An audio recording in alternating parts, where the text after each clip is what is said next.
Ladies and gentlemen, welcome back to Tap In with Tristan. We got another long-lived Amityville edition. I'm excited about this. We got a special guest here, so I'm really excited for this one. We got Mr. Bill Maisel in the building. Talk to him. What's up, Tristan? How are you? I'm doing great. I'm doing great. How about yourself? I'm doing great. I'm super, super excited to be here. Thank you for taking some time out. Yes, sir. Your name rings out for decades on. So the Maisel name is really, really strong. So let's just, let's talk a little bit about early years. What we doing, saying what's that look like? Because, your dad was involved with a lot of stuff too. So what's that look like? Yeah, literally born and raised in Amityville. We've always had a saying that, you live by, your dad lived by, you bleed red and gray. You know what I mean? I've been on the sidelines of the football field and the wrestling mat since I was literally, a baby crawling around on the mats, My father did it for 30 years in Amityville. And I'm just starting my 26th year here in Amityville.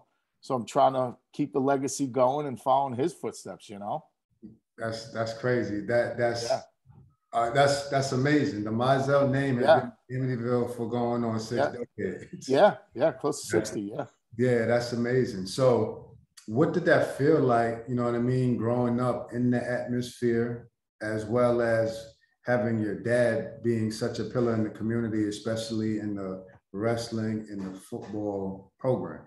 Yeah, it was great to be a kid on the sidelines in Amityville, I started off just like every other kid, carrying the water bottles and wearing a jersey that was down to my ankles, running around on the sidelines.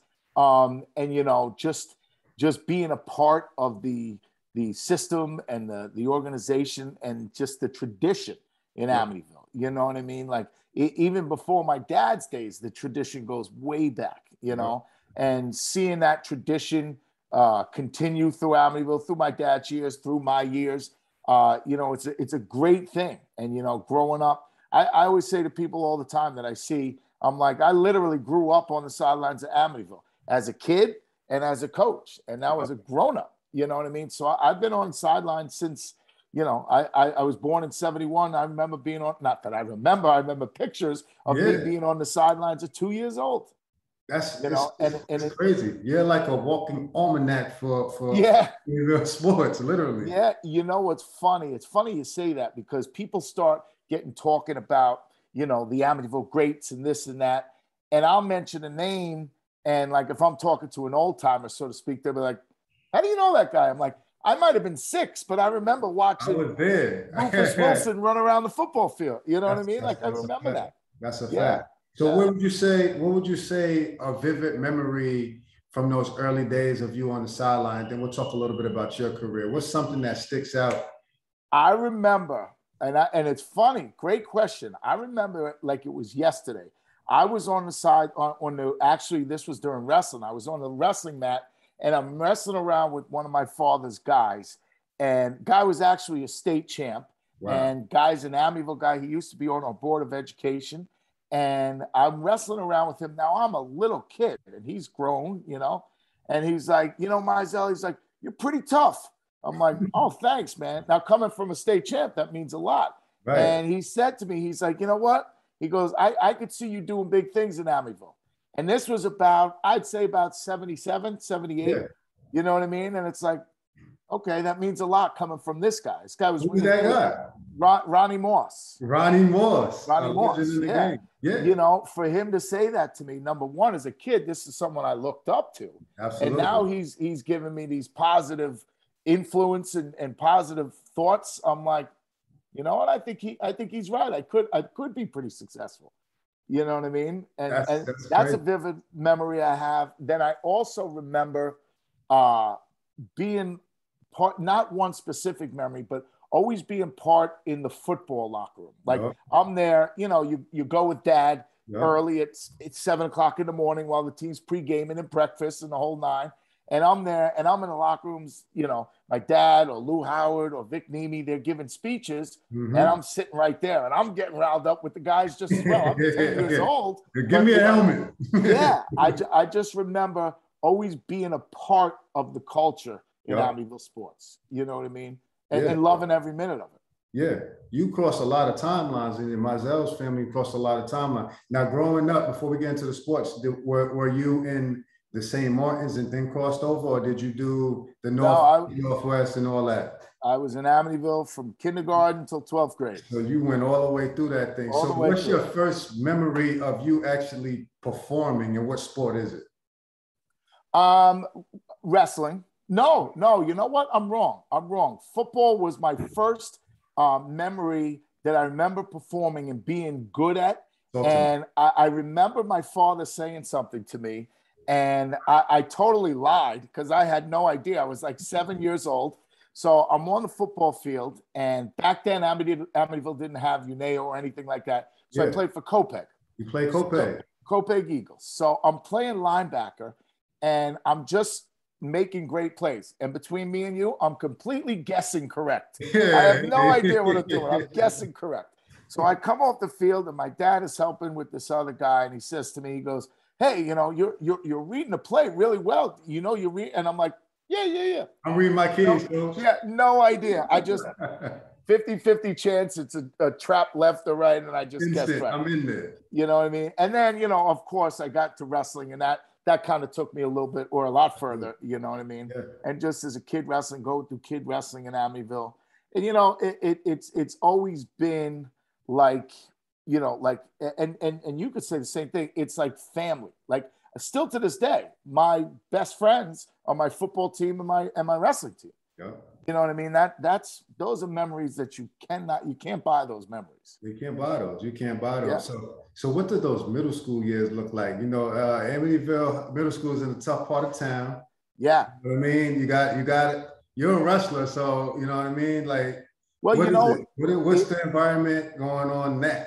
It's funny. It's funny because my middle school 6th grade teacher is someone, you know, he's been around for ages, was Mr. Pollock. So Mr. Pollock, and this is a funny story. Mr. Pollock will tell you, I'll be very quick. There's this kid who was a complete bully. He was a complete, you know, jerk. One of those guys. Yeah. So he's on the playground and he's just messing with everybody. So now I'm sitting there and now I'm like, you know, stop. So now he starts messing with my friend. Yeah. So now the wrestler, I'm not condoning anything, but the wrestler took over. He comes at me, wrestling takes over, fight's over, he's on the ground, yada, yada, yada. So I come in and I'm like, and now I'm in 6th grade, so I'm crying. I just got to fight Mr. Pollock. Mr. Pollock's going to yell at me. Yeah. So turns out I come in, Mr. Pollock's classroom was right there. You know how in the back it looked out over the field. Exactly. So Mr. Pollock's classroom's over there. He's looking out of the back and I'm crying because I get moved out. And he goes, listen, he goes, I saw the fight. The kid deserved it. And he goes, great double leg takedown. I'm like, I like that technique, son. Okay, yeah, I'm not crying anymore. Yeah, you just earned some stripes in this middle school. Correct. And you got a reputation to leave that guy alone. But you know, it was back in my days. It was everybody, like we were all together. Like I said, we were family back then. You know what I mean? It wasn't, well, like you're on a wrestling team and I'm on a basketball team, so we don't go. No, we were like riding the bus together at the school. Yeah. We were family. You know what I mean? Yeah. So did you feel, I mean, because listen, you're, like you said, your dad is coaching a lot of the legends that we'll be bringing up, you know what I mean, on our Facebook page and hopefully through here. Are you feeling and seeing the magnitude of the tradition? And did you feel pressure being that your dad is such a legendary coach coming up? Well, both. I felt the tradition because I lived it. I lived it. Yes. You know, as an athlete, I felt it and loved it. You know, I still talk to my old football players. I'm pretty sure they had. I don't know if they had it when you were there with the black watch, with the helmet, the sticker on the helmet. The black watch, we needed that because we was ready for that. You heard about it. Though. You remember? Like still to this day, you talk to your friends, and it's like that's tradition. That's like tradition. That is tradition. It's funny. I saw a college team do that, not but 2 or 3 years ago, and I see it on ESPN. I'm like, Whoa. Amityville did that first. Yeah, that's locked in for decades. Yeah. So the tradition was there. And then when I became a coach, Yeah. I kind of felt like, all right, I got to keep the tradition going from my aspect as far as wrestling, because when I started coaching wrestling, I was coaching ninth grade of JV football under Lenny Matera, who, you know, is a classic himself. You know what I mean? So I had the privilege of learning how to coach as well as be an athlete and a coach through people like Lenny Matera, my dad, Claude Beyer, Toby Mullen. Freddie Williams was gone before you got there. But I mean, talk about legends. Like, these guys are legends. You literally grew up with them from all the way through. So what did the high school, we're in the high school now, because then we're going to cross over from your athletic career to, you know, coaching career. You got a strong career in that. That's what makes you very unique. You had a transition, your dad. So your very unique story. What was that like? High school. Now, you know what I'm saying? Like, you was on the sidelines at 2. Now you got somebody at the sidelines watching you. Yeah. What is that High school was super fun. I will tell you that. It was super fun. We had some great teams. Were we as successful as we wanted to be? Probably not. We had a good coach. It was just, you know, the transition of coaches coming in and out. But still to this day, and I'm a little biased because I'm an old school guy. I think there was some amazing football players that came out of my years in Amityville that just you know, aren't, you know. Name some names for me. What class are you? What class are you? 1989. 1989. Now let's name some names that need to get highlighted. First name is obviously highlighted because he's super highlighted, was Bobby Carpenter. Bobby Carpenter was my quarterback. And let me tell you something. I was a fullback. And 90% of the times, I'm the lead blocker, and he just run past me. He's running past the block. They're like, yo, great block, Maisel. Yeah, see ya. You know what I mean? Him, a guy that you know from when you were in school, guy Teron Newsom. Remember Teron? Teron was on Teron was a stud. On his team was a guy, Anthony Mason. Anthony Mason. Yeah, he was a stud tailback. Stud back. Those guys. We had what was the guy's name? We used to call him Scoot. Richard Stewart. Richard Stewart. Richard Stewart. Richard Stewart was a wide receiver. I mean, Jets. Jets. I mean, we had some really good players. So we had good players. I mean, we're talking about for decades now. This is how rich this area is. And then you mentioned something earlier. We don't have a youth program. You had to go play at Copay. Correct. So this is something that, you know, that's been on my mind, and hopefully we can lead to some other conversations. Yours and mine both. Copay and Massapequa. So we're almost renting youth programs and still producing this talent by the time they get to high school. It's mind-blowing, actually. Correct. It's mind-blowing, actually. So yes, let's talk about wrestling, because I know you was hanging out on wrestling. Of course. Which you kind of have to, you know, your dad is Maisel, you know, it's not a big deal, but. Yeah, you know, I like I said, I started wrestling at 4 years old, you know. So it was kind of like, you know, you ever see the scenes when they take the baby and they just drop him in the pool? It's like swim. That was me on the wrestling match. Just go, you know. And I can't say I didn't have a choice, because that's not correct. I did have a choice, but, you know, I fell in love with it at an early age. This is something I enjoy anyway. Correct. You know, so loved it, loved being a part of it. And like I said, which I can't speak for kids these days, but like my wrestling practice is hard. But when you're doing it with your best friends, it makes it a little bit easier. You know what I mean? Like, different breed, you know? So, you know, growing up through Amityville wrestling, I actually came up and wrestled varsity as an 8th grader, which back in the days, they've done it since, but back in the days was few and far between. That's unheard of. That's good. You're one of those guys. Yeah. So now I'm an 8th grader. And now, you know, the first inkling of everybody's like, oh, this is the coach's son. That's why. It's the coach's son. He ain't that good. He's getting treatment that everybody's not getting. So then we start wrestle-offs, and I start kicking 11th to 12th grader butts. And they're like, whoa, who's this little kid? And they didn't like that one bit. Yeah, you earned your stripes right away. Yeah. So I earned them right away. I actually won a tournament as an 8th grader that many seniors have never won ever. Wow. And it was the start of a great career and a great, like, just, I mean, my friends, and I can't stress it again, like my best friends still to this day are my team. Yeah. My team. Name some of the wrestlers you wrestled. Back then we had some real studs. One guy is Tony Walters. Mm-hmm. Tony Walters is now the head coach at St. Anthony's. That's cool. Yeah. Well, it's funny because when I got out of college, before I started coaching at Amityville, I was the head wrestling coach at St. Anthony's. Wow. So I'm at St. Anthony's, and Tony and I have literally been best friends since kindergarten. We were in the same kindergarten together. We ended up going to West Virginia college together. Wow. And then I get hired as the head coach. So I hire Tony as my assistant coach. You're bringing Tony on. Yeah. So now I get the job in Amityville, and they asked me who should be. I go, absolutely Tony. And this was 97 or 98, 97, I think. And Tony's been there ever since. Wow. You know what I mean? Tony Walters was a great on that team. There was a guy named Leroy Ford, rest his soul. Leroy was a 4-time all-county wrestler, which is unheard of in Amityville. That's tough. Yeah.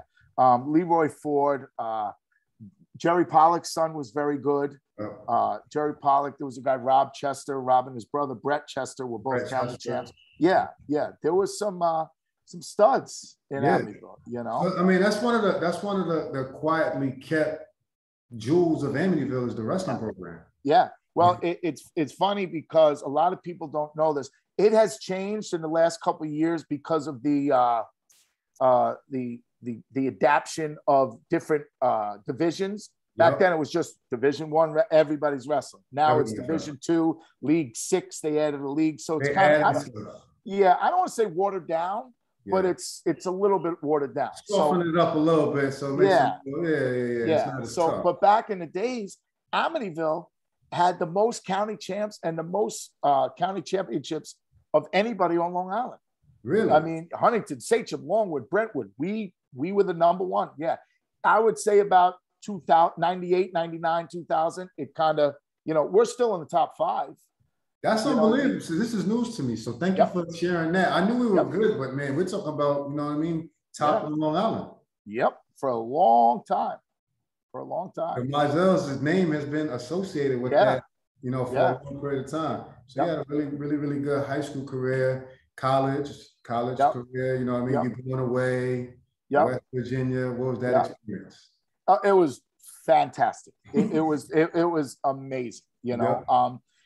Just like anything else, I was good. Mm-hmm. Did I achieve what I wanted? Your goal going in, you want to be an NCAA champ. Well, that doesn't happen. I want to be an NCAA All-America. Well, that didn't happen. But you know what? I was successful. Yeah. Didn't achieve what I wanted to. Everybody reaches for the stars, and not everybody gets there. But the experience was amazing, and I actually had a coach in West Virginia that, besides my dad, was the absolute best coach I've ever had in my entire life of any sport. This guy, and when I say this guy was a stud, this guy was a super stud. Like, he was a 3-time NCAA champion. He was a 2-time Olympic medalist. He was a 5-time world championship. This guy he's Superman. Like, he was Superman. Name his name. His name is Nate Carr. Nate Carr. Nate Carr is he was born in Pennsylvania. He went to Iowa State. Right. And just like in wrestling, even to this day, if you mention Nate Carr, they're like, legendary. Bad dude. But he was a 150 pounder, so he was this big. Little, but with the ears. Cauliflower ear, all that. Yeah. I remember one time we were practice, and we're doing chin-ups on the chin-up bar, and he says, grab your partner, put your partner on your back, hanging, and you do a chin-up. Yeah. Nate, that's impossible. You're like, come on, bro. Like, you're doing too much. He goes, come on. He goes, Scott, come here. Scott gets on his back. Nate's, I'm like, this guy is Superman. Like, he's unreal. So, but that's a great aspect of coaching. You know what, guys? I could do it, which means you could do it, Yep. And I always, when I started coaching wrestling, I always thought about Nate in my back of my head, because Nate was always the guy that always had love for both wrestlers, meaning that guy got the takedown. All right, great job, John, with the takedown. But Bill, great job defending the takedown. Yeah. You know what I mean? So it was like, you know, you want to. He recognized all of that. Correct. And he showed the love to everybody, so everybody's going to give their absolute best because of the recognition. Yeah, yeah. So and that tied into your style as well. Correct. Right. So you know, and you find out, you know, you're in practice and you're yelling at I don't know, Woody. Yeah, we don't know Woody a lot. Which is, you're yelling at Woody. Woody, you got to finish that takedown. You got to get that too, blah, blah, blah, blah, and you go off and on. Mm-hmm. And then you turn and you go, hey, who was Woody's pro? Hey, Mike. Hey, Mike, I love your defense. Your defense was phenomenal. Yeah. So it's like you learn how to be a coach. And you learn how to be a coach through through guys that have influenced you. Absolutely. And one thing that you can say is you have the experience from your dad. When did you start looking all the way up to Nate Carman? That's fascinating. Great nuggets. When did you start seeing that coaching? I saw it when I remember in a practice, same type of thing. Nate patted me on the back, and I'm like, because Nate wasn't the head coach. Nate was the assistant coach. And I'm like, I like this guy. This guy is a legit human being, not just a legit human being. Right. So once I started coaching, I found myself having my dad's style. Obviously, it's inherited in me. Right. And then I also said, you know what? I'm going to take little tidbits from Nate. I'm going to take tidbits from Lenny Matera. I'm going to take tidbits from Toby and Freddie Williams. And in my opinion, that's what makes a good coach. You could take little nuggets from all these other guys, put them together. That makes a good coach. 100%. You're saying right. You're saying right. And one thing I can attest to from you, knowing you personally, is your personality. You're very, very approachable. With all the demographics, you know, the black, you know, white athlete, like you're very approachable and you're very honest. But at the same time, you command the respect because anything that you ask is something that you ask of yourself. Correct. And I used to say that to my guys all the time. Yep. Listen, I'm not going to ask you to do anything I either A, haven't done, or A, that I know is going to make you successful. Right. Because that's my goal as a coach. You know, as a coach, and you know this and what you do, when you're training someone, your goal is for that person to achieve their goal that you're training. You know what I mean? So that's what it is when you're a coach. Okay, great. We won the counties. Great. I get a medal or a plaque. Great. But that guy is successful. That guy's going to college because of something I did. Right. You know what I mean? So when you got to the coaching, like you said, I can see myself doing it. When you actually got there, was it a lot more difficult than you was anticipating? Way difficult, way more difficult. Because what it is, and this is extremely hard, and you'll understand this as a player and a trainer, that the things that you think, come on, you could do that. Well, because I could do it. Well, guess what? This kid can't. So that was the first, I don't want to say wake up call. That was the first, like, come on, guy, you could do this. No, he can't. He's limited. He can't. He's limited. He's limited. You know what I mean? He might be at his peak. He might be at his peak, and that kid is scratching the surface. Yeah. I don't know how to navigate this. And I did very quickly, because you're not going to have a long career if you think everybody's going to be like you. It doesn't work. It doesn't work, you know. And I remember, and when I was coaching at St. Anthony's, my first, besides football, my other coaching job, I don't know if you know this, I coached girls track for 10 years. I didn't know that. I was the girls track coach for 10 years. I went in, between me and you, I had no idea what I was doing. No idea. I go in and they needed a girls track coach. And this is back in 95. So Kerry Duran was the AD, and he said, you know, I need a track coach. You know, you're getting a phys ed job. You got to coach. You got to coach. Okay, that's the way it goes. So I'm like, I really don't know much about girls track. So he's like, you'll be fine. So now I'm coaching girls track, and I had mentors like Jerry Pollock and Reynolds Hawkins. We're coaching the boys. We're coaching the boys team. So I'm going up to Jerry and Reynolds. Hey, Reynolds, what do I do? You know what I mean? I'm just going to be a sponge on this one. I'm going to, and that's exactly what I did. By year 4, my 4x1 team was winning the state title. Wow. Was it because of me? No, but I guided in the right direction. I took advice. That's wisdom. Yeah, I don't know what I'm doing, but I know people that know what they're doing. Correct. So I'm going to reach out to them. Yes, and that's what it is. You know, you step onto that track, and I'm like, I got the experience of Reynolds and Jerry. I'm going to take every ounce of that I could take from them, because these guys are legit.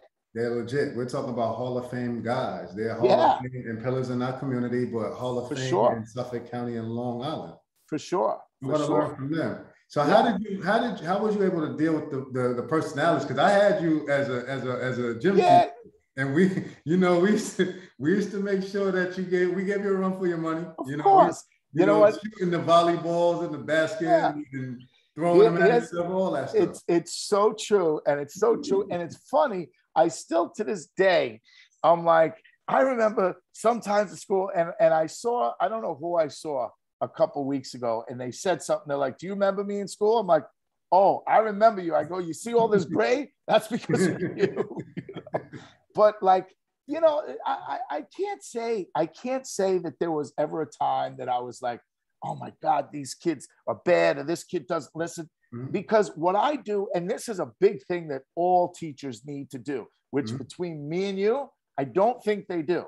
I don't know if it's a experience thing, but all teachers, whether because now I'm not in the high school anymore, I'm in the elementary for years now, is what teachers need to do is teachers need to rewind in their mind and say, why is he doing that? And then in your mind says, I did the same thing at 15 years old. Same thing. You know what I mean? Absolutely. And you always got to do that.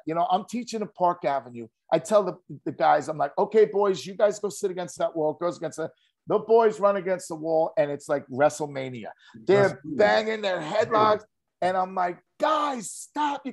And then I'm like, I probably did. I was practicing all of my moves over there. You know what I mean? Yeah. So I will tell you this though. I love your generation, like you, Eugene, Jesse, even though Woody drove me berserk. Woody, that like you guys had a super generation. You know what I mean? Like that was a great time to be in Amityville as an athlete and a coach and a student. I agree. It was a great time because first of all, we was winning, but we had the proper blend of a little bit of everything. Correct. We had the right amount of clowning around, the right amount of seriousness, the right amount of talent, and the right amount of coaching, being coachable. And it all kind of blended at that thing. And really, we did have a common goal of winning. So there was a lot of sacrificing going on. For sure. And there was a lot of respect. We respected you guys. Like we would go all the way to the line, but we didn't want to cross it. You know what I mean? You guys, there was a respect for our, our elders. And guys like you have paved the way. That's what makes you legendary. And then you're also giving back to the community. You've watched it. You know what I mean? Literally from an infant. And then your dad, was there for such a long period of time to where, my dad and everybody speaks about him and speaks highly about him. So you're one of the pillars in the community. And I mean, you just gave me at least 4 or 5 nuggets that I didn't know. Yeah. That I didn't know. So what would you say Amityville is to you? You know what I mean? What would you say in a nutshell all the way through? One word, home. Home.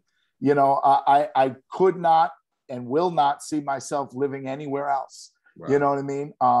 I spent 5 years of my life because I redshirted, so I had an extra years. Spent 5 years of my life in West Virginia, and that's literally the only time I've been away from Amityville.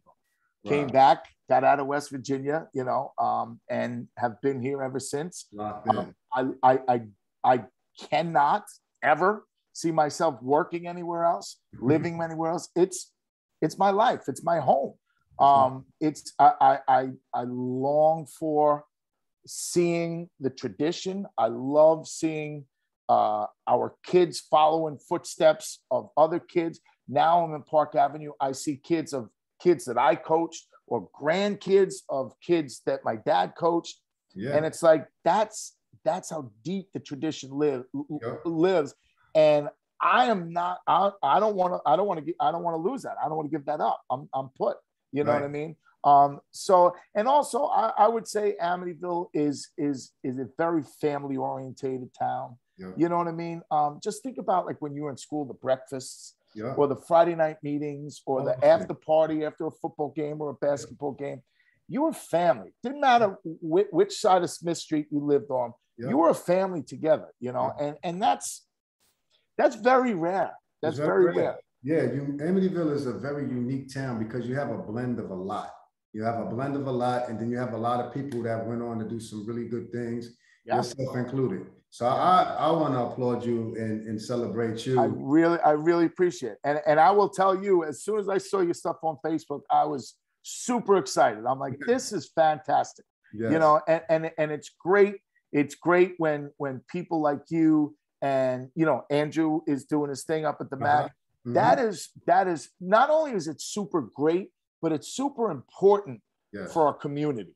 You know what I mean? Because when we were growing up, I'm older than you, or when your dad was growing up, then I was growing up, then you were growing up, we had people like my dad, or like me, or like Coach Ag, or like Coach Matera. We had those. And our kids need people like Andrew, people like you. You know what I mean? And I applaud you for that, because that's something that it's you can't put a price tag on. You can't put a price tag on it. And me being outside of the community is home. You said it, it's home always. But I think that right now, we have a really good network for Amityville. They have a lot of really good men and women of different eras that are doing really good things. I feel like it's a great time for us to try to pull together, unite, and see if we can create even more special things that we may have not had with us growing up. And instill some of those good things that we did have into our community. So let's start with these conversations. And to be honest with you, it's so important because these kids deserve that. They really do. They deserve it. We got to have it. They deserve it. Yeah, they know what I mean? They need it. And guys like you are needed. So I can't thank you enough. And I can't celebrate you enough. You had an awesome career, and your transition into adulthood has impacted so many. So we thank you. And now you're watching your son who's doing his thing in Rutgers. So it's going on. So I'm really proud to say that, you know what I mean? You're an Amityville guy, man. And it's a blessing to be a part of your journey and you being a part of mine. I really appreciate it, man. It means a lot to me. Likewise. So we can probably sit here and talk for another 10 hours. Oh, for sure. So we're going to wrap this thing up. And before I go, just everybody, we're trying to share this beautiful content. Let's make sure we hit that subscribe button. Make sure you click that notification bell so you know when this beautiful content is coming up. And let's share it and subscribe and pass it on. So Bill Maisel, I appreciate your time, boss man. Thank you, Tristan. I appreciate it, my friend. Until next time, have a great one, all right? Okay, you too. Much love. Good night. Good night.